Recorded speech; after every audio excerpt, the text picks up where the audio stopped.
வணக்கம். திருச்சானூர்ல பத்மாவதி தாயாருக்கு பிரம்ம உற்சவம் நடக்குது.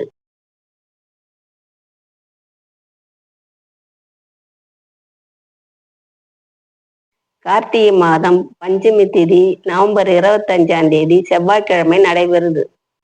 பத்மாவதி தாயாருக்கும் சக்கரத்தாழ்வாருக்கும் குளத்துங்கரை மண்டபத்தில் திருமஞ்சம் நடக்கும். பத்மாவதி தாயாருக்கும் சக்கரத்தாழ்வாருக்கும் சுமார் 1 மணி நேரம் அபிஷேக ஆராதனை நடக்கும்.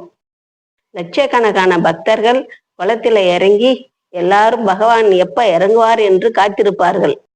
அபிஷேகம் ஆராதனை முடிந்ததும் கருடாழ்வார் வட்டமிடுவார், சக்கரத்தாழ்வார் குளத்தில் இறங்குவார். பக்தர்கள் அனைவரும் அவர்கள் வேண்டுதலை மனதில் வைத்து பகவானின் தாயாரின் தரிசனம் செய்து எனக்கு வேண்டிய வரங்களை கொடு என்று கேட்டு அவர்கள் 3 முழுக்கு குளத்தில் போடுவார்கள்.